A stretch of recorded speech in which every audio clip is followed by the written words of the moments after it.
It's very cute. My 13-year-old son, my 16-year-old daughter, the new one, they're all excited about making the chart, the victory chart. On Hanukkah, can I tell you something cute that we do on Hanukkah?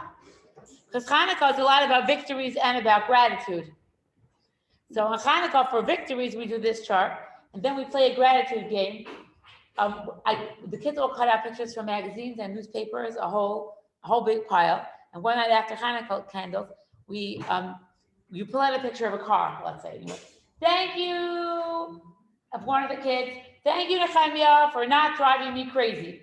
And you stick the picture of the car on the candle. Then you get a picture of a shoe. Thank you. So you thank somebody, you get creative. You have to match the picture and thank somebody with the picture. I don't know if your kids are old enough. You see it? Okay, good. Thank you. You're welcome. Okay, good. We put post-its. Okay, so I have something very interesting I want to tell you about that. Okay. I'm getting a lot of requests to not answer any questions, and I'm kind of tempted because a fabulous parenting skill that you can learn in this class is about listening to other people. You will learn, and even if your brain says, I have no patience to listen to her, this is not what I'm paying for, I want you to know that if you can breathe past the uncomfortableness and the impatience and really listen, you will be developing a huge parenting skill. But this class, it has a lot of stuff, so this class I'm going to try anyway. No, I want to hear your examples, your situation. I want you to know that my examples and my situations might be more entertaining, but they're not more educational. Your kids are much more nogea for you than my kids. Let's try 1 hour of just you, and then 15 minutes us. First of all, I want you to know that, I love to get attention. I have no problem with it whatsoever. Okay, I need a workbook. You have an extra workbook here? Yes. Okay, thank you. Also, because the Zoom want to ask questions, I have to come back. I want you to know one thing, that 15 minutes of questions is for sure not going to be enough. And I think that people learn much more from the questions than they learn from my lecture. My lecture might be, I'm entertaining, so it's fun. But people are requesting that we don't ask questions. However, I really think that when it makes you nervous when someone else is asking a question, you're like, blah, blah, blah, listen to her. I want you to listen to your kid. Breathe, feel like you're choking, breathe again, and say, what is this woman asking? You're uncomfortable? Great. It's okay. But I want you to know that you're getting, it's not distraction. It's not distraction. Listen, I'm giving you an education. It's not a distraction, it's an education. Listen, you want to learn skills?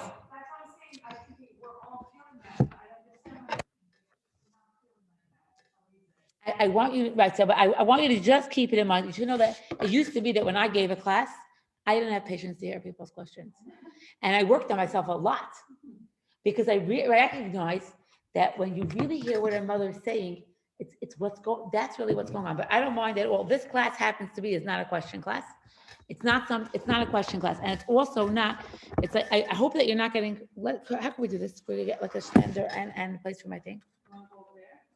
No, I don't want more space between me and the people. Oh, thank you. Let the stander be here.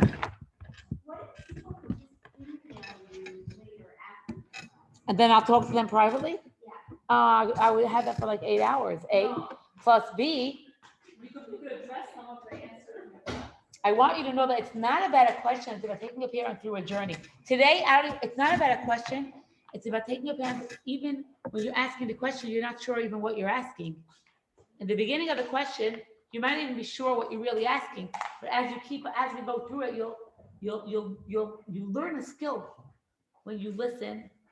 When you learn a skill when somebody else asks a question, it's a much deeper skill, but it does feel irritating sometimes. But it's just that we love you so much, we're going to drench every word that comes out of your mouth. Good, right. Why don't we do in the middle, we'll do a little bit of questions and at the end we'll. I want to tell you what it is. It's when I feel that I'm talking and you're enjoying yourself, but I'm not going into your body. I'm getting you here, and I want to get you here. I want you're but my kid, and then I'm pulling at you. Now I know I got in. Thank you. Now I know. Thank you. Now I know I got in. I know I got into your kishkis. Otherwise, it's going to be fun. And if you want one thing all the way inside, I'll be much happier. Then you'll okay, wait, let's see. Okay, good. So this is about loving our kids. I love it because it's more true than what it was. So I used to always say, we all love our kids, right? Next, now let's talk about. And then I learned about the love languages. You've learned this, I'm sure, before. Yeah. So and I've learned so much deeper and deeper and deeper how powerful love is and what it really means to love, and what we're accomplishing, what we're really doing when we really, really love. So the goal is not only to love our kids, but to love our kids effectively. They should feel that we love them. Unconditional love. Oh, my phone is big. Okay.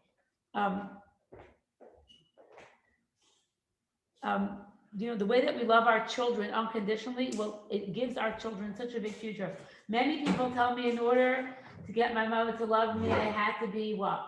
Thin? In order for my mother to love me, I had to be smart. I had to be thin. I had to be the star. Hardworking. So we really want our children to feel, and in order for us to love them, they just have to be. And in order for us to really love ourselves, also, we just have to be that, I want a love that's really, really unconditional. And today we're going to learn how to love like that because we want our children to feel safe and secure and loved in their environment. So I want them to feel, like it gives them that safety feeling. And I want my children to have healthy attachments. You know about the relationship circles? This is you, and this is me, and this is us. And this is a healthy attachment. And this is really what I want. I don't want this. And most of us mothers do this. It's called enmeshment. Okay, where you're this. Like me and you, I'm picking your nose. That's not attachment. That's enmeshment. Where you're always doing that. I want our children to be, they should really be, we should, in order for our children to learn how to attach to themselves and to other people, that's what they learn from us. They learn from here. Everyone has their own angle in counseling. My angle is always an attachment theory. I listen I meet somebody and I sit with them and I listen to the rhythm of how attached they are. They're always attached or detached. They speak about themselves and their husband and their kids and Hashem and the neighbor and the cleaning lady, all with the same level of attachment. It's very deep. I hope I'm not being too deep, but and I know that children learn how to attach from being in their mother's arms. The better we attach, the more they'll absorb our discipline. And when we say no, I think this is like the core Shita difference between different parenting people. Some of them say first, show them who's in charge, and then they'll listen, and then once they listen, you could love them. And some people say, first love them, and then they're going to listen to you better. And really, they're both the truth. And we do hit it at every angle. But if I can start first, before I talk to you about discipline, I'm going to talk to you about victories, and then I'm going to talk about loving. One day someone's kid's going to be in a car, and they're going to do something really stupid, and they're going to crash the car, and there's not going to be any self-service, and there's going to be no one to talk to, they're not going to be able to call you. What are they going to be telling themselves at that moment? In the pitch black, the car is smashed and they can't call anybody. We will talk to ourselves in the voice that our mother spoke to us. That's it. That's how we self-talk. When you tell a kid you made a mistake, I love you anyways. You're not a mistake. You made a mistake. That's how they will talk to themselves and their children and their grandchildren. Very powerful. If you, chas v'shalom, want to guilt trip yourself, you need to do it, but not with this class. I find that the more I speak about the power of love, the more we kill ourselves all the time that we weren't loving. So it's very dangerous. I don't want any guilt tripping. If you can, oh, I'm such an idiot. I always do this. What's wrong with me? That will have been your voice. I'll tell you something even deeper, even if you never said it to the kid, but you're thinking it, or you're thinking it about yourself. You're going to give this over to the kid. it says, it's so funny, I printed it out and I didn't even write the puzzle. And I haven't given this class in 2 years. And I'm like, looking over the notes in the car and I'm like, oh, I know this puzzle. I know this by heart. Because I've been telling this to myself all these years. It says in Bamidbar, Parshas Ekev, Parak Ches Pasuk V'yadata, and you should know. So it's knowledge. In levavecha, with your heart. Ki that ka'asher ya'aser ish esbenoi, just like a person ya'aser means causes pain, like punishes his son. That's how Hashem yasrecha. That is how Hashem punishes us. You want to understand what Hashem is like? Go check the relationship between the father and his son, and you will understand the relationship between us and Hashem. Children learn everything about Hashem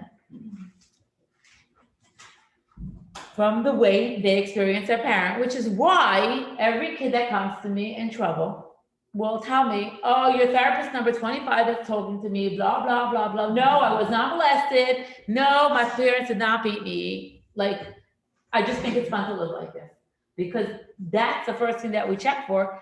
And I really hate it because that's like blaming the mother, which is not at all what this is about. But this is about just understanding that children, most of emunah, most of the belief that there's a higher power, someone up there that loves us comes, they say, from a child, a nursing child in a mother's arms. That relationship, that's how powerful that love is.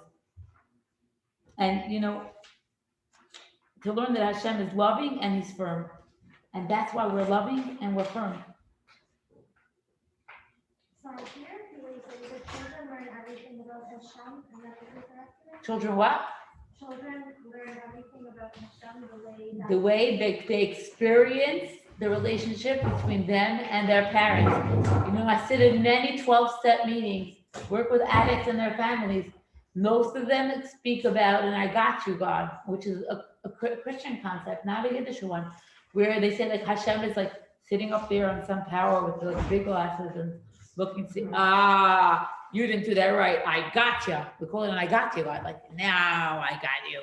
I caught you doing something wrong. Now I'm going to torture you. I'm going to punish you. And many children, they get that image of Hashem. That's not Hashem. It's a very Christian concept. It's not a Yiddish one. That's not what Hashem is all about. Children need to hear that Hashem is focusing on their victories and the power of what they're doing that's right. Children need to hear, like, I wake up in the morning and I wash my hands and I tell myself, Perl, these are the hands that will teach your children how much Hashem loves them. How are you going to use your hands today? These are the arms. And we know that Hashem loves our children unconditionally. And we also love our children unconditionally. My bacher, my 13-year-old says, Mommy, die houdt van me? How do you translate that in English? Mommy, in Jack's translation is, Mommy, do you hold for me? Which is the Yiddish translation. Like, Mommy, do you approve of me? But not even approve. Like, do you respect me? Like, do you think that I just missed the bus for the third day in a row, but you think it's because I'm a bad person? I'm like, no, you're a great kid, but you need to be out at 7:15 because otherwise the bus is going to be, or you need to leave now. You're going to be okay. Walk to school because you missed the bus. So I'm very loving and I'm very tough because he needs to learn. But yes, I do still respect you. Even though you made a mistake, I'm not gonna, we really don't know how to do this, by the way. I'm not gonna pay for a cab for school and I'm not gonna get you someone to take you. You're gonna walk and I love you very, very, very much. And I don't judge you, but you're fully responsible to take care of this guy. What? There's no emotion. I think that's the problem when we get emotional, like Well, we're upset or frustrated. And by the way, I do get upset and frustrated a lot of the time. And That's he the used strength, the mental strength. the mental strength is really not to get emotional. And he used a few colorful words that were really not so much fun. And I said to him, we have the lid, the hat, and the jacket, the record. I said lid and rid and outs. Hot cocoa, you got your thing, pay sakro, marching orders. This is the bus by 2 minutes. And oh my God, chill, relax, it's not a big deal. The bus will, and I'm like, the bus is outside. One more check to fix something. It has to be right. Yeah. Right. Then they think that Hashem is, and Hashem is not. So I just say, I love you, and you need to walk to school. But how old are they? 13. But what if you're not walking distance and That's right, so you have to figure out another natural consequence. He's like, I am not paying for a cab from my own money. Well, you can't afford it? And I say to him, if you're outside at 7:20 and the driver doesn't come, then I pay for a cab. Otherwise, it's on you. And then he uses all the language, and I don't use the language back. I try really hard not to. Or sometimes by mistake I do, by the way, and it's okay. I'm doing the best I can. You know, it's like that. So, like Hashem doesn't really get so scared of us. He just is like do you notice, by the way, like nonstop, like disciplining and loving and like giving us so much good and testing that to keep going. And that's really how I want to be. I'm going to start with pregnancy. I have a question. How would it apply to like a younger kid? Right now. Ready? Set, go. Okay. Now I'm going to talk about pregnancy and very young kids and the unconditional love of the young kids. And I'm happy that I wrote it out when I had only young kids. That's what's so precious about these classes, because I'm going to give you now all the examples when my kids are older, but I have in the notes all the ones from when they were younger. I'm watching my daughters now raise their kids. Okay. I speak to my baby when I'm pregnant. I speak to my baby. I touch my belly. Babies respond to touch. You know that you feel it, right? You touch your stomach and then the baby, okay? The babies feel touch, even outside. I'm loving, I'm reassuring. There's something called a wanted baby, like some, you know, people like say, this is the baby I didn't want, you know what I'm talking about? Or like, this was my mistake, right? And it does affect children later on, and it makes them be exactly who they need to be. But it is a struggle for children. So I try very hard to tell this baby how much I want them, and like, and how confident I am that I'm the best mother in the whole world for them, and what a safe world this is, and that I can't wait to hold them, and how beautiful they are. Tell them about their siblings. Like, this is a real thing. People are talking about it. When I started giving these classes, it was very weird, way out. People thought it was like very hippie, but today it's much more common and acceptable. People understand that. And if I'm feeling insecure about the pregnancy, I write a letter to the baby a few times, so that it makes the baby more secure, and it also makes me more secure. Like, I love you. I can't wait to hold you. You know, you're the perfect places in this. Another interesting concept is that people try to give birth early. I try to keep the baby in as long as possible, with a deep understanding that at the end of a pregnancy, you're the best mother you will ever be in your entire life. Your child is getting perfect nutrition, perfect environment, warm, the best tutors in the whole world. Malach and the angels are learning with the baby inside. You never will have less guilt than when the baby's inside you. Like, after that, there are choices in the womb. Hashem takes care of the baby. Like, he's fully protected. So I know people rush and, you know, or like you overdo it. I'm like, and then like, you right now, you lay on the couch like that, and you are the best mother you will ever be in your entire life. Just enjoy it. As soon as the baby's born, what? It's also easier inside. For some of you not. I keep on telling my daughters they should remember that when they have a baby, they're not pregnant anymore. It's a very deep concept. People, when they're pregnant, try to imagine how are they going to manage after the baby's born. But the answer is that after the baby's born, they're not going to be pregnant anymore. Because you kind of think you're going to be so uncomfortable like you are when you're pregnant, and you're going to have a baby. I find that after the baby's born, someone else can take over. I do 2 weeks of kangaroo care after the babies are born. I put them on my chest and I don't move for 2 weeks. Just a little diaper. And if it's not your style, please don't do it. You know, a must. But I, you know, anyone that wants to help me should feed the other kids, bathe the other kids. Don't take my baby from me. Take everything else. Clean my house, wash my toilets, feed the kids. Want to help me? Yes. And I am there, and I keep the baby, and then I keep the baby wrapped on my body also. You know the baby wraps? Yeah, you know, yeah. And then I also nurse the baby as much as possible. I find that like you're not spoiling a baby when you nurse them. Do you know that? You cannot overfeed a breastfed baby. The baby's mouth, when it connects to the breast, the saliva gives the breast information on what the baby needs. It's fascinating. You can never spoil a baby or ruin it by putting the baby. Some of you get very overwhelmed and you're just in the baby out of the room. Do it. It's fine. But some of you have so much guilt, like, oh, I'm such an impossible mother. I'm just nursing the baby a whole day. The baby sleeps in my bed. I keep the babies here, also here for the first 2 weeks and here for the first 3 years. Like I nursed them all for a long, long time, and they all slept in my bed. No one's in my bedroom right now, by the way. My bed's empty. Like it doesn't stay forever.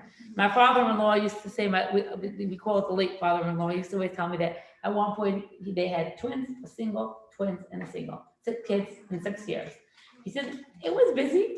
The first year they slept in the mother's bed, and then the next few years they slept in my bed. But he always used to tell me, now no one's in my bed anymore. It's not a lifetime problem. If you have a 13-year-old in your bed, come see me after class. We have a problem. But usually it shouldn't be like that.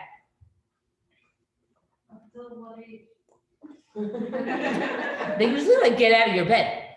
They usually like, your 6-year-old? They're all there.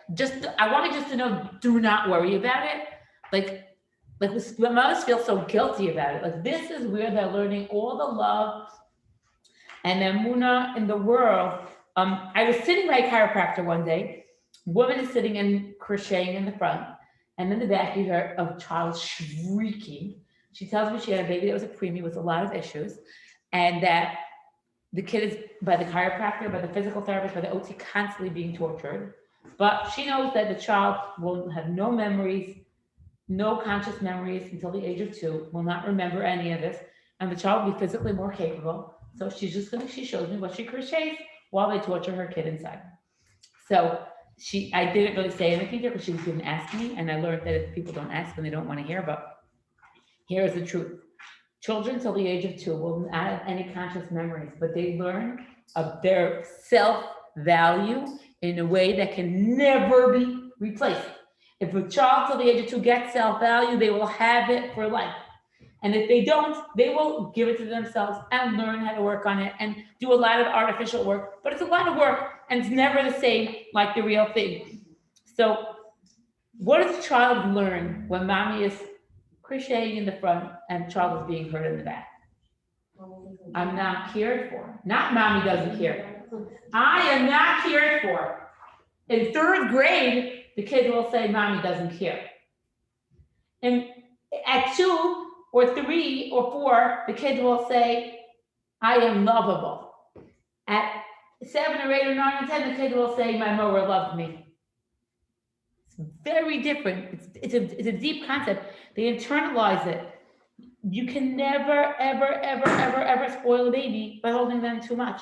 There are all these theories right now about letting a baby cry for, sleep training and letting them cry. And there's all different kind of styles. I just want to tell you one thing. A lot of the big Rabbanim, I was hearing such a nice thing, like, what were we saying? Rabbi Chaim was teaching you that, like, you feed every kid the supper that they need. Like, a lot of the big people are saying, like, we give a lot of love and a lot of care.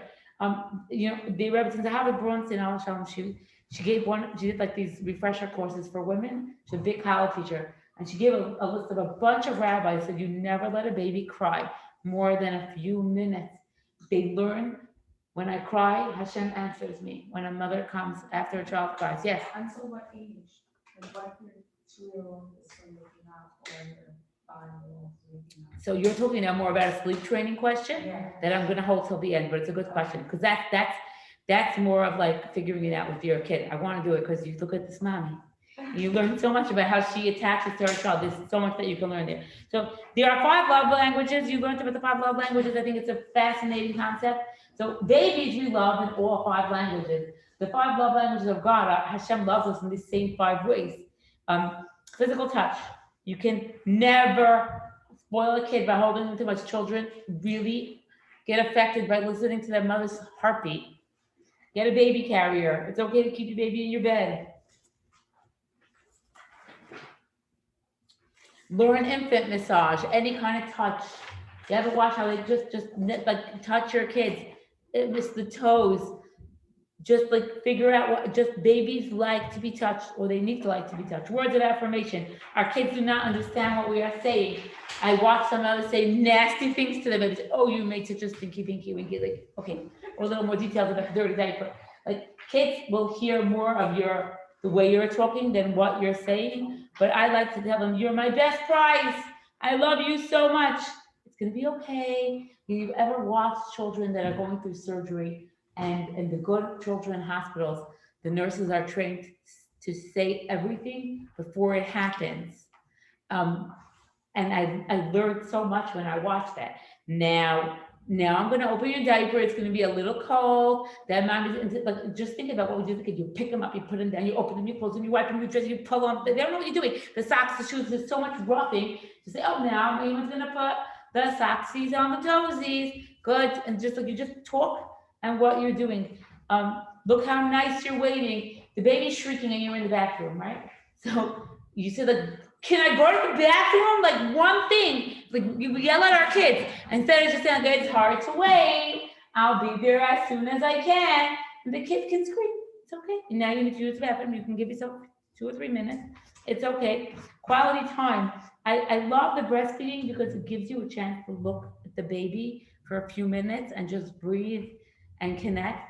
If you're bottle feeding for a lot of good reasons, then try not to prop and just once in a while. You can prop every once in a while. It's a trick. But otherwise, on a whole, I like to just give them quality time.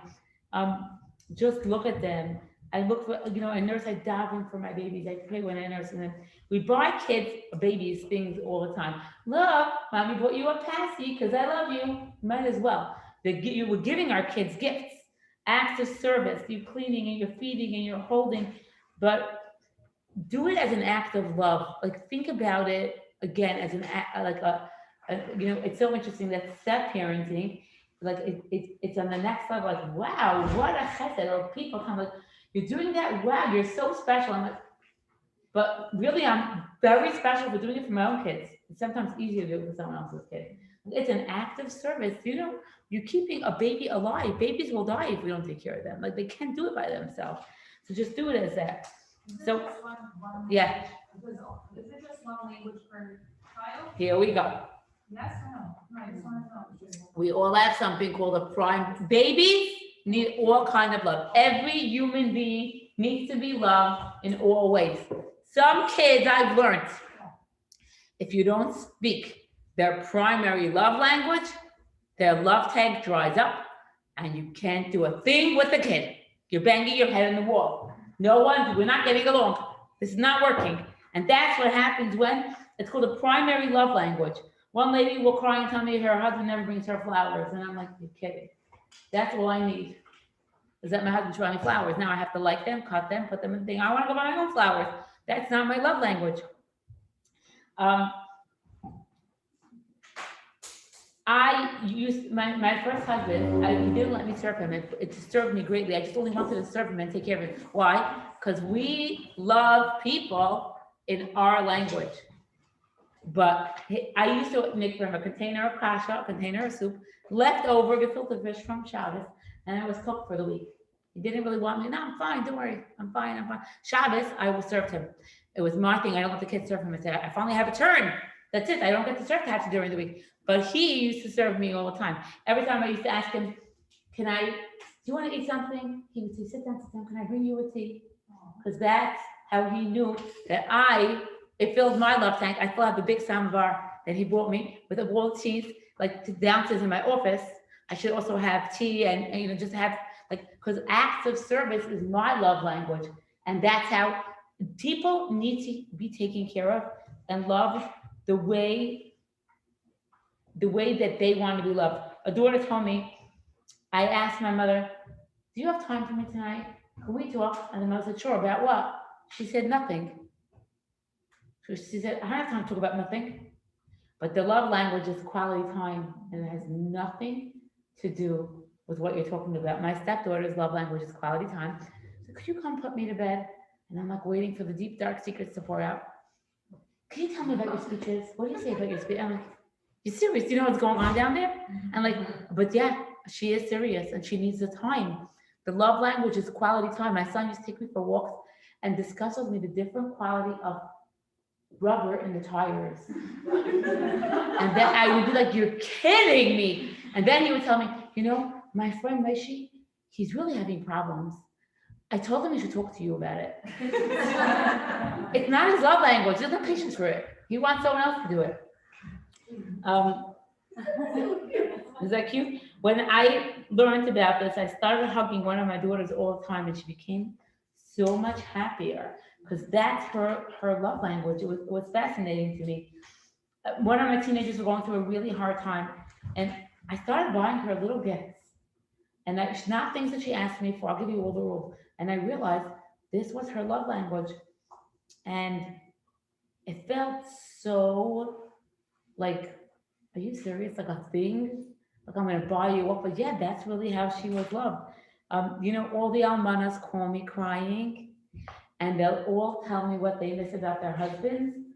And they'll just say, just a good word, Carol. I don't need anything, not a gift card. I just need you to taste my food and say it's delicious. And the other woman is crying, like, no one buys me anything anymore. And everybody is missing their primary love language. It's a very, we all need all forms of love. You don't even know how true it is. It's very interesting that sometimes, like, after there's like a big fight you'll have with somebody, or like a relationship, just like where the love tank is like scrubbed clean, it's like empty, it's like brittle, nothing's in there. And then you can't even figure out a love language. You have to keep on putting the love, all the love, just keep on dumping it. A lot of love, all different kind of love. And then the love tank starts to heal. And then it's something, and then you can put in there. Can you think about, right? If you all have pens, give me your kids' names by the notes here, okay? Write down your children's names, you and your husband if you want to have fun, and tell me what's the love language. Do you want to ask me something? Yes. Is there a limit as how much you give? Like my 9-year-old daughter, she wants me to go to bed with her every single night. All right. She falls asleep. She wants to lay with you all the time. Good. So I want you to know, today more than ever, there has to be, like I'm giving this class and there's like this like sad cry inside me. Cry inside me that like, it used to be that it was enough. Really, I gave this parenting class between the victory class and the love language class.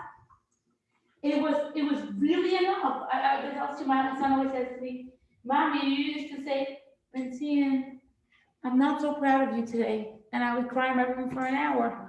That was it. It was my reality for many years that if you love thorough enough, the kids figured it out on their own. And today, the kids are neglected if you stop here. It's not enough. No, you do not lay with your kid for hours. You lay with them for a limited amount of time, then you give them a kiss and a hug, and you say, you'll be okay, you need to go to bed. And you're freeing them from themselves. So you shouldn't lay there with them? So what, like 10 minutes? There isn't a recipe amount of time. But I'm just saying right now, all those voices, you're spoiling them, you give them too much love. There isn't and I want you to know something. She's saying 10 minutes, and I like that question, because you know what? I'm going to teach you another class. You guess, and you stick to it. We go on couple walks. We go for walks at night, and these poor orphans cry. They're leaving us alone. We don't even know if you're coming back. And it was one day we went for a walk, and there's like this big sign of protest. The kids all hung up, no more couple walks.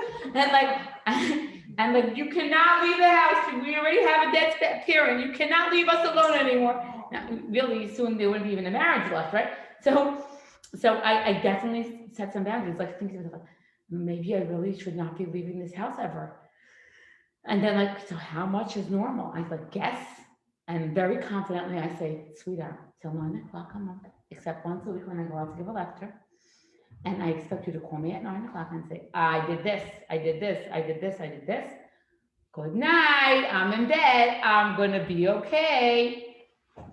So that's the other part. But when I know that I love thoroughly, then I have the confidence to pick and to stick and to really let it go. Okay. So how can you figure out what your kid's love language is? It's a lot of fun. Check how the kid loves you. The kids that are always making you surprises? Those are kids that are doing acts of service for you.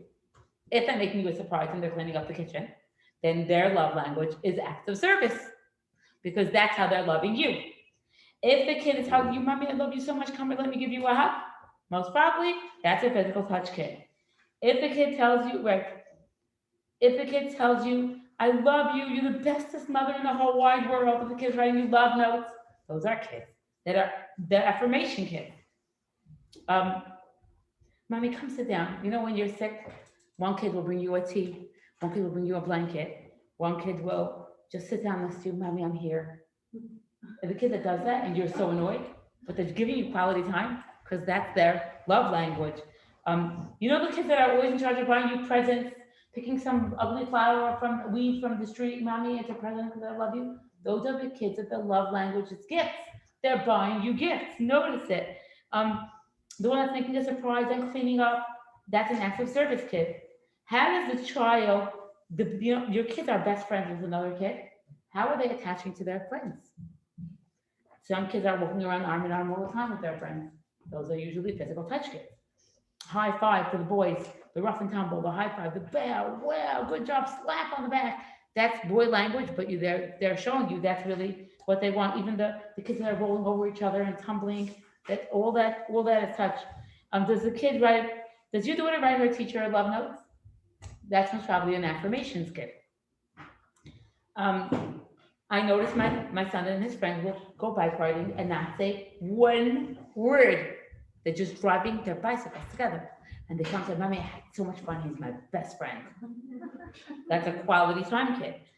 The kids are saving money, their own money, to buy gifts for their friends, asking you to buy gifts for their friends, asking you, so that's how you know what their love language is. The kid that's always making sure that her friend has their notes, they're being in charge of note taking. That's the active service kid. Listen to what the child requests most of you. Mommy, pick me up, hold me, hold me, hold me. These are physical touch kids. Do you like my arts and crafts? Is it pretty? How many of your kids leave their arts and crafts in their briefcase and you don't notice until after the weekend that they left their stuff? If you don't check the briefcase, you don't even know the kid went on an arts and crafts, and you feel like a horrible mother. Why isn't the kid? Because the kid doesn't need you to say, wow, it's gorgeous. And the other kids is like, they're like prancing with the arts and you can't get them up the steps. Look. They need the words of affirmation. Kids teach us. They ask us for what they need. It's unbelievable. Do I look pretty? Do you like my dress? That's an affirmations kid. Mommy, could you take me to the park? You never take me out. Read me a book. You never spend time with me. Those are kids that are asking for quality time. The kids that are always begging for things, that might be a gift kid. I'm going to teach you how to take care of it because we're not going to spend expensive money. It's not good. Could you make me a tea? You never make me food. Sometimes it's just the kid that needs the acts of service being taken care of like that. You never notice what the kid complains about. You never sit by my bed when I go to sleep. I want you to rub my back. I worked so hard and you didn't even notice. That's a kid that wants a lot of words of affirmation. When I'm a mommy, I'm never going to work. Any of you kids? I'm going to stay home with my kids. They're asking for quality time. Yeah. Can it be more than one? So it's very right. So I'm going to show you that in a second. It definitely can be more than one, but I really like to try to find the primary. You never got me the hat for my doll. The kids that are stuck on like little things. Those are usually gift kids. Why do we have to make our own lunch? You never have time to bake for us. And I'm like, when I bake, you don't even eat it. But they somehow love that you're baking for them. That's the good thing. Notice what hurts your kids the deepest. A physical touch kid, you give them a pot, they'll cry for an hour. Yeah. Those are the kids that you tell a kid something nasty, it's not good. A words of affirmation kid, you're a kid weak. You tell a kid time away from me is a quality time kid's worst punishment. We don't punish in a love language. That's their kids. Taking away a toy from a kid whose love language is gifts, you're wounding them. If you tell a kid, I'm not going to cook for you, I'm not going to pack you a snack, and a kid love language acts of service, it's really the most painful. Yes? If you have different kids with different love languages, how do you feel? Okay, so this is a great ending. I'm going to tell the ending right now. Ready? Think of your house like a love tank, or else you'll have a nervous breakdown from this class. Okay, I just like to think of my house like a love tank. Every time I give a physical kid a kiss, touch kid a kiss, I'm giving everybody love. It's sweet to notice how much nourishment our kids get when another child in the house gets loved. I see in this new blended family that my stepdaughter will sit and watch me with my younger son, and I'm telling him that telling you your tefillahs have so much power. Not only you're a child, also you're a yasam, and a yasam you're missing a parent. You're an orphan. Orphans have a huge kayach tefillah, and I watch the older daughter listening, and she's wiping away her tears. I'm giving one kid a kiss. I'm cooking one person a meal. I'm looking at my husband in the eye and ignoring the kids. But as soon as I place love here, everybody gets love. Stop all this jealousy business. It's baloney. Any love you give any child, you'll be giving love to everybody. And you're going to just try. You don't have to do the same thing for everybody, No, you should not do the same thing for everybody. It's not even possible. like with gifts. It doesn't have to be even. So how do you avoid jealousy? Yeah, like it's not fair to keep out that. Kayin and Hebel. You don't avoid jealousy. Jealousy exists. Yeah. So I'm in the middle of the stage with a 4-year-old where she's going through major tantrums. She was easy at 2 and now she's very difficult at 4. Okay. And now I'm trying to figure out why she's acting like this, but on top of it, she's the one that I was telling you about, and she follows me everywhere I go. Is this the child then that needs? Sometimes the first thing I'm going to check when I have any question with a child, and I'm like, this kid's impossible. I have to do something about them. I'm like, number one, peril, I take the ragala, I put it in her briefcase, and I write a note. Aziz Kat, I love you. I'm going to miss you today. I'm so proud of you. I'm thinking about you, love, mommy. First, I'm going to just try the best of my ability to fill the love tank, number one. And then I'm going to see, I'll do this too. Does the love tank have a leak? Sometimes the kids have leaky love tanks. Gary Chapman's books are great, but there's no book about a leaky love tank. I'm like, the book's always good if the love tank doesn't have a leak. The trauma books. The trauma books are if the love tank has a leak. And right now, let's say, you know what's so cute? I mean, it's fascinating to me. I am open to take any ounce of love or attention that my husband has available for me. And any kind, because my love tank has been smashed. I like, you want to buy me something? You want to take me for a walk?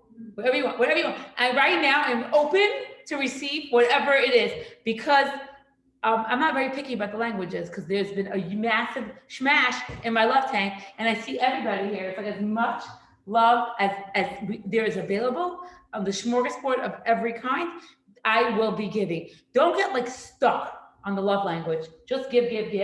But when the kid is acting difficult and you're trying to figure out what it is, the first thing I'll check is, am I giving this child the love that they need? Really super focused. Okay, this week, every night, 15 minutes in her bedroom. I'm going to just sit there, whatever it is. I'm going to give her time. And then, and that's what I'll do. Physical touch, let's do first, okay? All children need physical love. They say the best indication of adult insanity and criminality is internal deprivation. It's very harsh. But the best indication of adult insanity, you go into the mental institution, and criminality is maternal deprivation, that you see that in mental institutions and where there are criminals, a lot of these people, not all of them, but some of them are kids that were deprived of basic physical touch, just being hugged and kissed and loved. You read the book Chicken Soup? Oh, by Henny Machlis. And you read Henny Machlis' book, right? Yeah, Chicken Soup and Amuna, right? I read it now. I'm reading it now for a second time. She just looks like pure, unconditional love, like unbelievable. But she describes these criminals and drug dealers that she had in the house, and that she would explain to her kids, this one, he was an orphan. He was going from house to house at age 3. Like, what do you, like, that's where these people come from, just to really understand that. I remember my grandmother, the first time I just was now, I used to go to her Israel every year, and she would go to this house. This woman was blind and deaf. And my grandmother would kiss her and hug her, and she was not very clean because she couldn't really keep herself clean. Kiss her and hug her and dance with her. And my grandmother used to tell me, nobody touches this woman a whole week except when I come. She will die if she does not get touched. She must have the physical touch. What about a kid who doesn't want physical? Yes. Here it's coming right now. Okay, ready? First of all, I want to know that I put 2 outputs. Fetchy kids. between two mattresses to calm them down. Anything a little bit about the OT, the input, the squeezing, the yelling, I'm squeezing, yeah, you're Yetzer Hara, boom, boom, and I do joint compression. You know what joint compression looks like? Come over here. Like this. I want you to look at the screen. See, I'm squeezing, yeah, you're Yetzer Hara. Nothing very fancy, but just joint compression. Like, oh, Yetzer Hara, it's acting like a big fat brat. And you're like, and yeah, and I'm like, or else this is gonna be more fun. Ready? I make a hamatage. I showed this to you last time. I put the kid in here. I hold that, and Yetzer Hara, go away from my little son. Go away. And I shake them back and forth like that.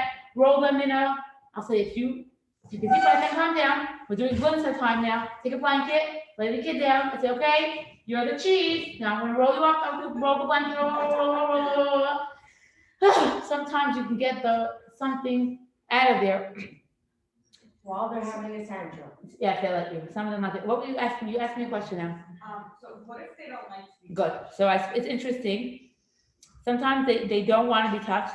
The more they need it, the harder it is to give it. The more they need it. So I learned, I spoke to a college teacher who said to me, please let the mothers know that sometimes it doesn't go away. So try. It's so cute. As a teenager, by the way, if they love you and then they don't let you touch you again, I'll do it. Hello, Nathaniel, how was your day? Finger on the neck, like this. And he pushes me away. Or like, it has to be like a. No, it does not have to be a hug. It can be a squeeze on the shoulder. I try to find a high five, slap on the back, just both shoulders like that. I try to find a spot that the kids will let me touch. Sometimes kids that are very sensitive, don't let you touch them. They have that one spot, like when you touch them, they don't move. Like, bingo, okay, now I found the spot. So tomorrow, you try the same spot again, now with 2 fingers. Okay, and over a year, you're spreading the spot. And you can get them to be desensitized that way. I'm gonna take some more classes at the end.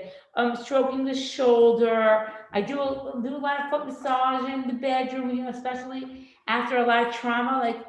But I spend a half hour by each kid's bed every night. Still now, my 13-year-old, if I get into it on time, will you give me a massage? I'm like, yes. What do you do for yourself? For the touch, it was a nightmare. Oh. I definitely sent all the almanas for a massage, the pool, yoga. I'm a big yogi. You know, the yoga on the floor, it does something. I do upside down on the wall. I don't know if you guys know. I do a lot of yoga because I felt like it now twice a week. Outdoors, the earth, no, like barefoot on the floor, just like I won't use a mat. People are like, I said the mat is for somebody else, but I like to be like just like that physical experience. A fuzzy blanket, a hot bath, Epsom salt, lavender. That's for someone that's in that spot, but also for the kids. A lot of in the bathtub, rubbing their hair, all that touch. I talk about the touch. Come over here, let me give you a big kiss. They're like, not a wet one. I said, okay, medium. Okay, let's try.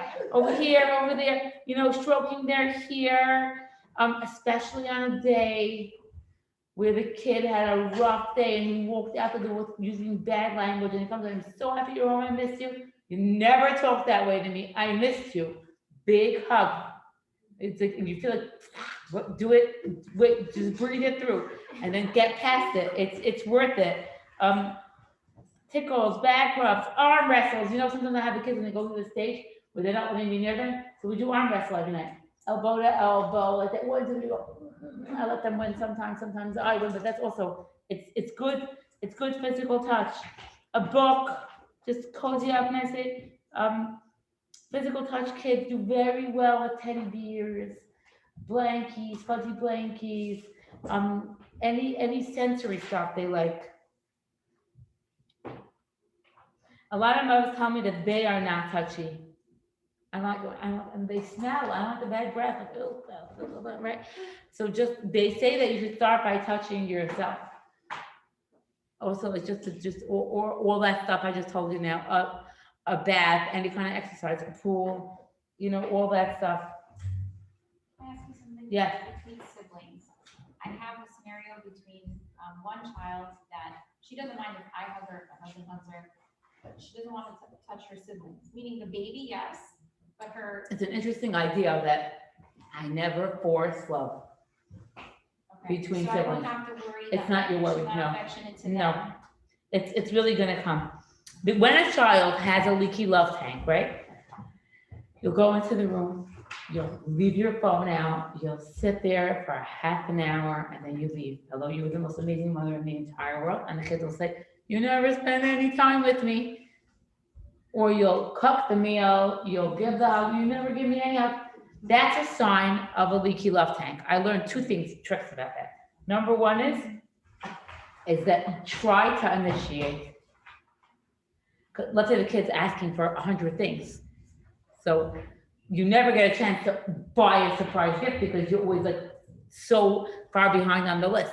Or let's say every time the kid is near you, they're like pulling on your skirt, hold me, hug me, hold me, hold me, hold me. So wait like 3 minutes after you, and then go to them and say, did I tell you how much I love you? Come here for a very big squeeze. Sometimes I find that when you're initiating, you get much more for your buck. They feel it much more. Also, a wonderful mother taught me that you never let go of the hug. You let the kid let go of the hug first. You ever tried it? No. Hug until the kid lets go. And then when the kid said, you never give me anything, and I tell him, you have such a high quality mother. That was amazing. Oh, I can't wait for tomorrow. Good night. Don't say, are you kidding? I didn't give you a thing. You know how much I gave you like that? I so badly want the questions. Could you write them down for after? Okay. Words of affirmation. All children need words of affirmation.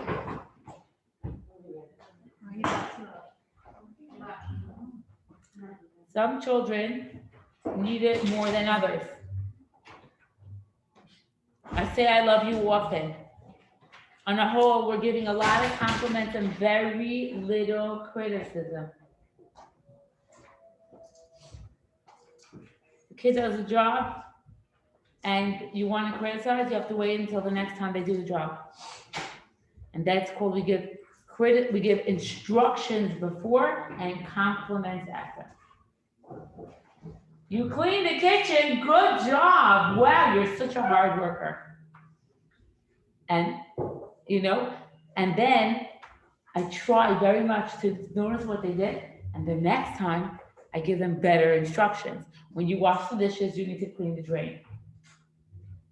Take out the schmutz from the drain. I try very much. The kids doing it on purpose, trying to get away with things is different. But on a whole, I try to give, you're a hard worker, you're such a help. You did your best, and you made such a good decision. When kids do jobs, they're making decisions, compliment decision making. I'm so proud of the way you did it. You know what? You let it go. You did the best you could. You're so kind. You're so caring. You have such a good heart. You're so strong. You stayed inside until you finished, and then you went outside to play. Well, I had no choice. You forced me to.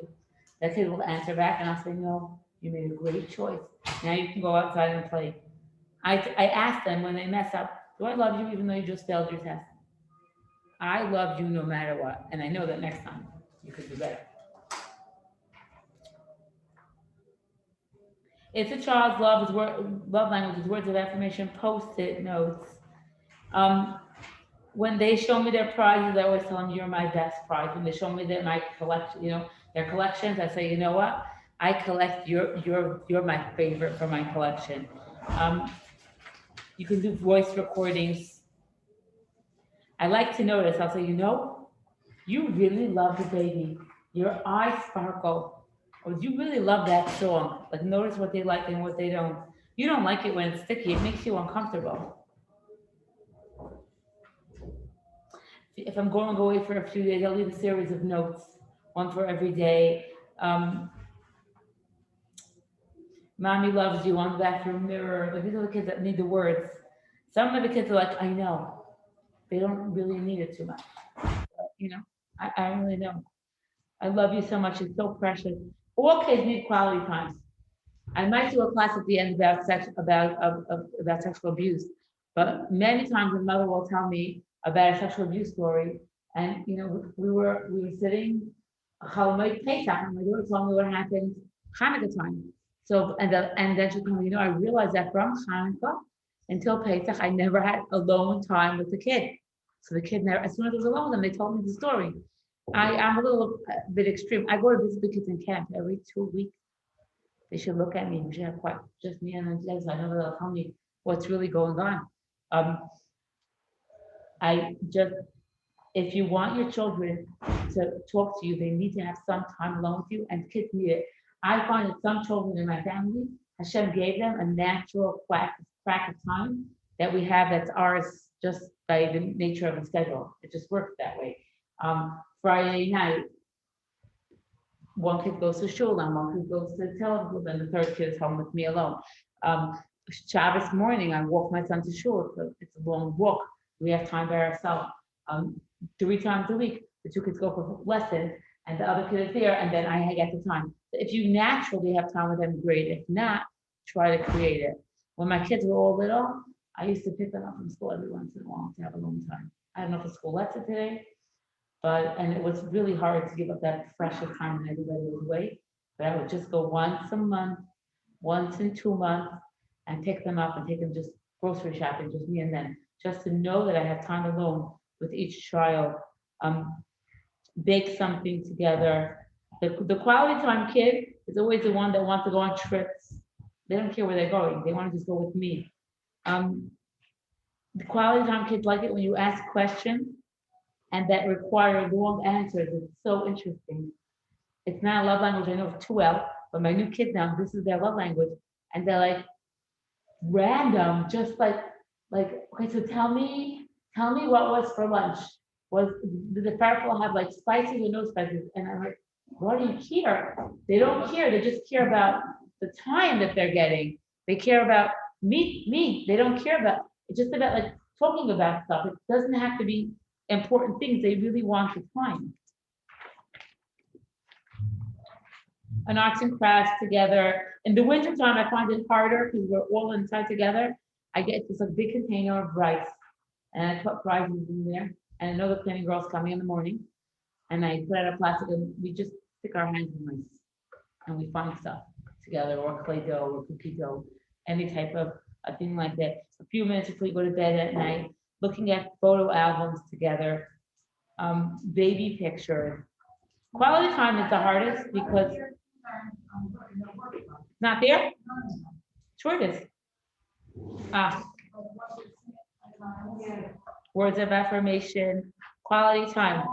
All babies need, right? If your child's love language is quality time. Can we get these examples? Like all these examples are easy. Is there a way we can get it in writing?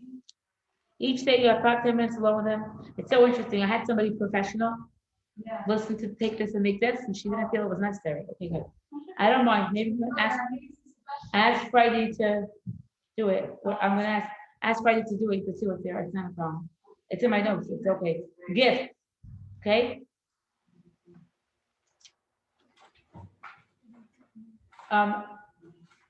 This is not talking about like Nash is not a love language. Okay, like junk food is not a love language. Some kids want more and more and more. It's not a love language. But gifts is like stuff more and more and more and more the kids want. That's not a love language. That's something else. But when you go on an airplane and they give you like a cutlery, like a plastic fork and spoon, it says LL, like a plastic. Like the gift kid will save it for a year.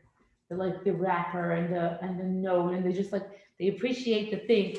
My daughter was into khaki green for a while, the gift kit. So if I found something cute, like a khaki green pen, I would tell her, I went to the store and I saw this khaki green sweater and it was saying, I'm going to Friday Abramowitz, buy it for me. And I would buy it for her. The tiny little oranges, what are they called? Quamaquats? Yeah, so whenever they're around, I'll buy them for the love language kid who loves those oranges. It's not about the oranges. I was in the store and I saw this and I thought about you and I couldn't help myself, so I bought it.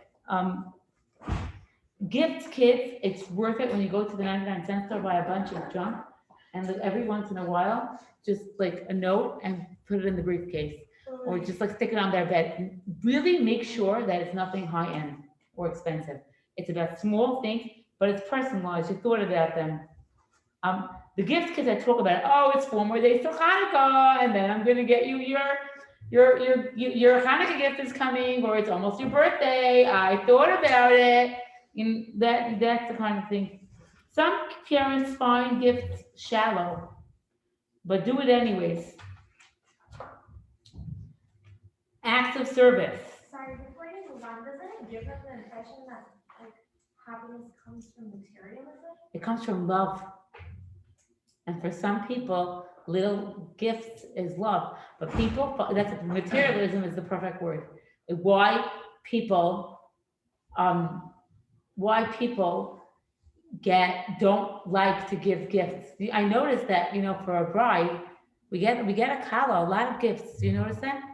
It's part of the tradition. And by the way, it really works. Like, I've never been this way. Like, I hold on to my jewelry like you can't imagine. Like, it's not the jewelry, it's the love. It's the love that comes with it. That's really what that's worth. Now, if your love language is not gifts, and you're like, what, you're gonna do that, and then you're gonna buy me something, you're gonna fix it, this is not gonna work for me. It's not your love language. It doesn't work for some people. Like, he never buys me anything. And I'm like, you kidding? Like, if he buys it, then I'm gonna have to wear it, even if I don't like it. And anyways, I don't want the gift. I want him to write me a note. So everybody has a different love language, but gifts is a real love language. And some people, some kids, it really, really works. We do a lot of acts of service for our children. If you're complaining and cranky about how hard you're working, all that work is not experienced as love, which is a real shame, because it really is a lot of love. Here's a meal for my princess. When my son comes home, I'll say, it's my schus, it's my honor, it's my privilege to serve the bacher, the ones that like the real dishes, that make the clink clink. I'll serve them on dishes. He came after a hard day, like, I respect him. This is how I'm giving him a love. And I'll tell a kid, I'm the lucky mommy or the lucky Bobby that gets to scrub you clean and put you on pajamas. You're doing it anyways. So you put some word, make it into something that's love, even if you feel like you have no choice. We have a choice, and we make really amazing choices. If the child's love language is act of service, then you're gonna get on the floor and build a tent with a kid. And you're gonna hold the string so we can get the blanket on top of it. And you're gonna hold the chair, do it for a little bit. And just say, of course, I'm here to help you. I'm here for you. I love you. I care about you. I'll spend time in the room figuring out just the right outfit to wear with just the right earring and just the right handtail. No. How do you do all that? You have like You don't so much. do all of it. You're doing already a lot of it. Just do it for real. I'm not asking you to do anything more than you're already doing. I'm asking you, check your kid. Why is this kid not functioning? Is there a way that I could just stop the love tank? Stop it for 1 second. Before you're gonna take him to the doctor, we're gonna take him for a therapist, just before you're gonna try to figure out a new plan, number one is try to just give this kid a lot. I know the kid doesn't deserve any love right now, it's impossible, but he does deserve love anyways. Try to fill his love language. Let's try this first. That's one. That's I'm giving you more. Two is just be conscious of how much you love you give your kids. In one night, what we're doing for the kids, and I want you to keep on giving it. If it's act of service, you have the teddy bear ready when they come home from school. You have the trucks parked. You have the coloring book out. It makes a difference. You have them, you help them with their projects. You make them flashcards when they're studying for a test. You help them fix a broken toy. A music lesson, by the way, is great for an active service kid. Like somebody else is taking care of them. So you're not doing it, but you're paying someone to do it for them. It also fills them in a very nice way. The active service kid loves it when they're sick and they lay on the couch and you're bringing them a tray with toast and tea. They love all the little details. And some of the kids are like snoring. They don't need it. They don't want it. They almost feel choked from it. So tonight we focus on loving our children effectively and unconditionally. We want them to feel safe. I want them to have healthy attachments. We want them to function their best. We want them to absorb our discipline. I tell my son all the time, I am on your team. I am fighting with you. I am not fighting you. I'm here to help you. We're in this together. The way that we love our kids is the way that they're going to love and take care of themselves and speak to themselves for the rest of their lives. The way that we speak to our children is the way they're going to speak to themselves, is the way they're going to speak to their children. You know when you sound like your mother? The way that we love our children is the way that they're going to experience Hashem's love. Okay, please do not put too much pressure on yourself and constantly think of your house like a love tank, so you're not always doing all that fighting. Now questions. Yes? Is a negative child laughing love? Is a negative child laughing love? Like always negative? Okay, No. okay. So So- What happens is that when you have a toddler that's miserable all the time, and then you're telling yourself, you're being negative and telling yourself, it's my fault, he's lacking love. Then you're gonna just go in a downward spiral together with him. And a child that's not, I don't wanna say a negative kid, because that's negative, right? But let's say a kid that's not acting right? So, a kid that's cranky, that's not happy, it doesn't mean that they're lacking love, but it could mean that we can try to use love to fix it. Right? It doesn't mean, yes. What about a teenager who's the opposite, who's not ever in everyone, wants to always be around everyone, but constantly teasing everyone, including me? Isn't that nice? A teenager, how old? 14. 14. So enjoy it because this is early adolescence. Late adolescence is coming. So don't worry about It's it. like very bad, like But in noises, like scaring us in our ears, like, That's my 5-year-old. yeah, But is that A considered? boy or a girl? boy, A boy? I can't figure it out. It's taking time. Attention. He's right. So first of all, a teenager that's around the kids all the time, I want you to know that very soon he's gonna come home, be really upset, and lock himself in his room. So just enjoy it. And you're gonna miss it. You're gonna be like tearing your hair out, like, oh, you just let him come out, like, you know. So just enjoy that. And he can't tease, tease. Just let him know that you're a great kid, and you can't skip. It's not okay. We'll do more of it this one. So yes. How do you target a child who speaks all 5 languages of love? All of it. Like, Sometimes you have a kid that has strep in the blood, pandas, and then there's a massive leak in the tank. And however much you're putting in there, you're feeling like he's not getting enough. Yeah. Yeah. So there's a leak in the love tank. We don't know why. There's a lot of kids with leaky love tanks. You put it in. Some kids, you give them a kiss and a hug. You look at them and great mother, I did a great job. Love tank is full. Kid skips off. And some kids, no matter how, they're very draining.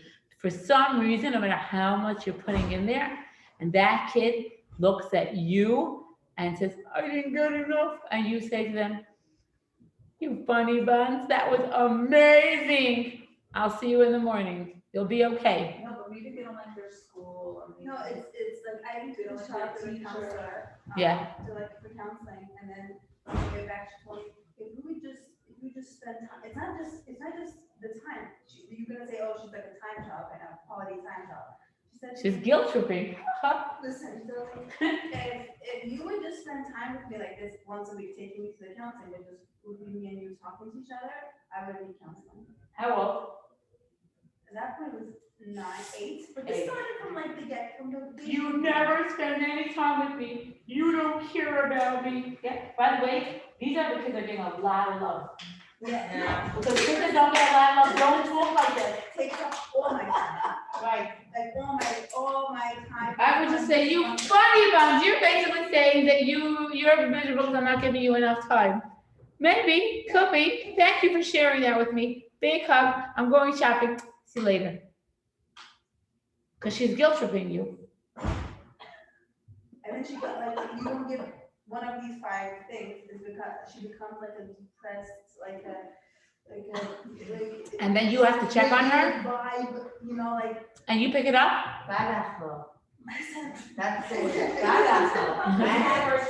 Stop being bad. Is your first child? Is it always like that? You ever heard of Marcus Bachirus?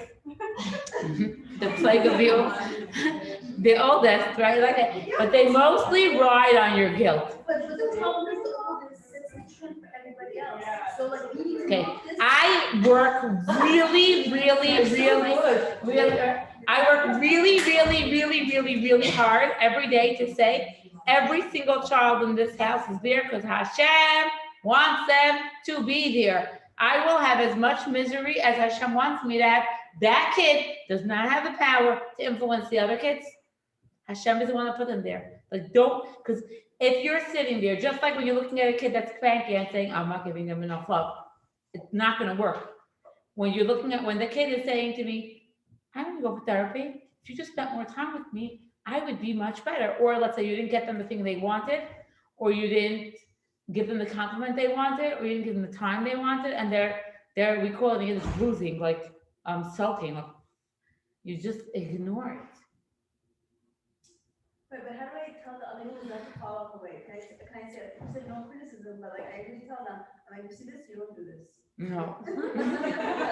I just say, it looks like you said she's having a really hard time. Let's be gentle with her today. But we don't give her what she wanted. Do you say in front of her?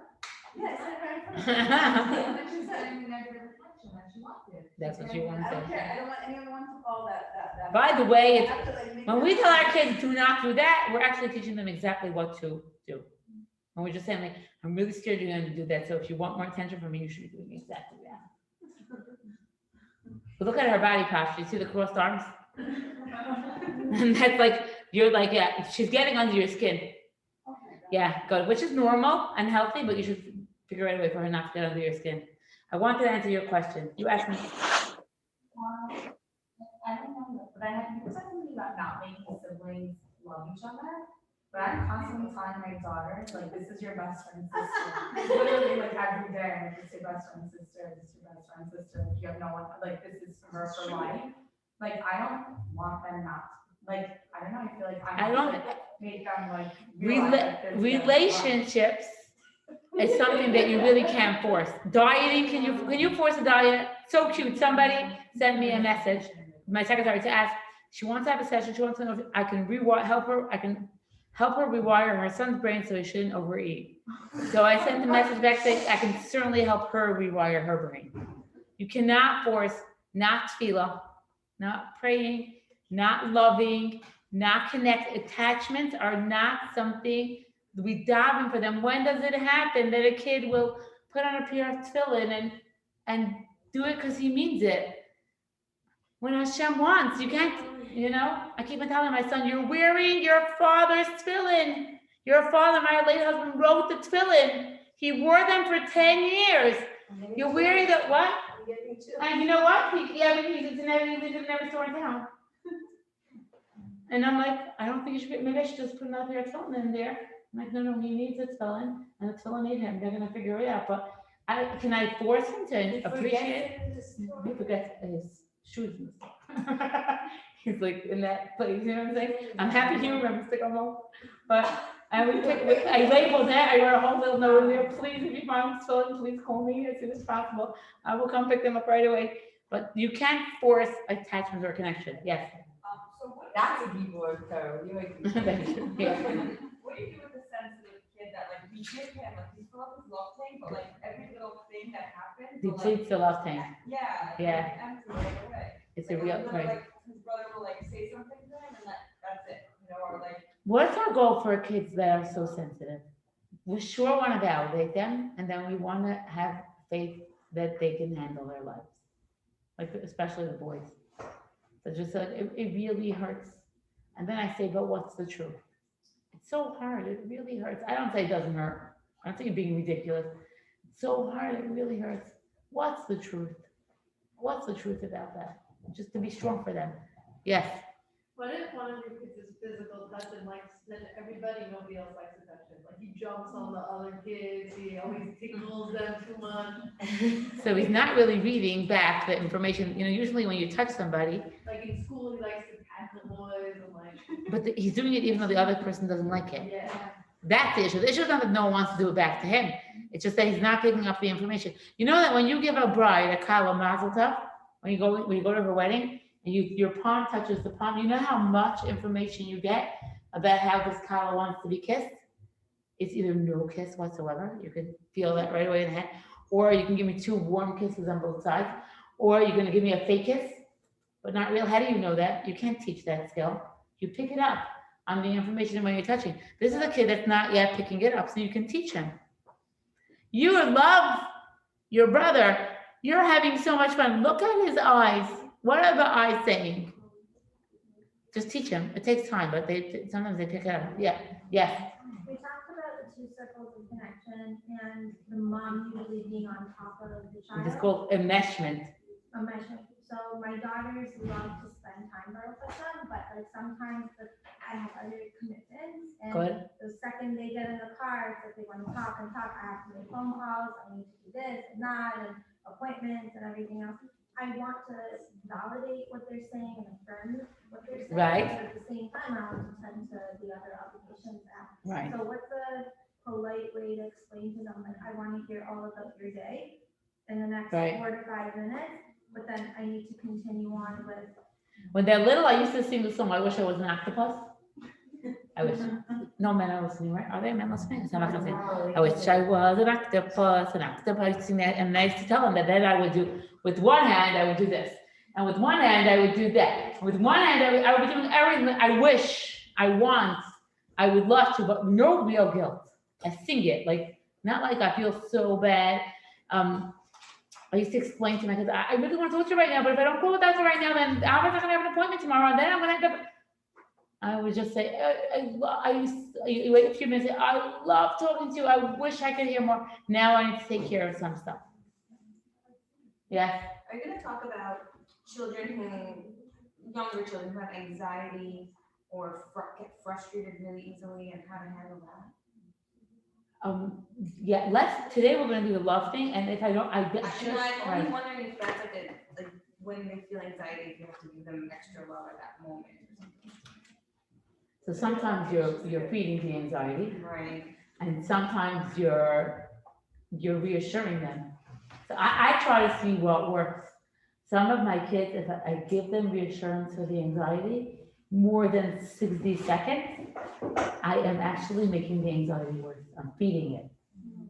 And then also I just make sure that I don't get anxious about my kids' anxiety. It's a very deep concept. We get depressed about our kids' depression. We get anxious about their anxiety. Sibling rivalry, we were in more pain than them. And that's a much bigger problem. Yes. If let's say like your child hurt his sibling or her sibling. Yes. I always say like, what should we do now? Look, she's crying, and then he'll be like, nothing, and I'm like, can we be sorry? Like, sorry, like that. Like, how about a hug? And like that. Like, should I force that? Like, tell him to hug her, or like, say sorry when he doesn't mean it? Like, it doesn't feel right. Like, It doesn't. or just, what do I do? I don't know. What do I do? Think about if you were nasty to your husband. But it's like a constant thing. I It's think like- that also, are we not supposed to tell them to say sorry or not? Like, we say exact thing, when they hit, let's say one brother hits the other. Right. So you should know that if it works, you shouldn't touch it. But it's certainly not a terrible thing. Of hitting. I don't want a hug to be a consequence. No, I don't know. A hug shouldn't be like a punishment. I don't want to force it. We don't hit. If you hit, you sit. Hitting is not an option. I do a lot of I do this in another class. When people drive their car on Shabbos and some people say Shabbos, it's not something that like cool machula. I just say no hands. It's not an option, and there's going to be a consequence. I definitely will do a consequence, but the consequence won't be that you have to kiss her. So what's appropriate? For a consequence? What do you think? I would want to hear more about the situation. Nothing works. What? Like No. 3 or 4-year-olds, what's the consequence of hitting? For hitting? I might make him stop the game. I just want to say, no hands, do it again. You want to say, it's my turn. You give me the words. I do a whole class on sibling rivalry. Okay, thank you all for having me. I have to run home. I feel so bad. Thank you. Yes, thank you. Send me an email. What? Check. It's called The Right Way to Fight. Can I just Thank ask you so one much. thing? I put Post-its on the menorah.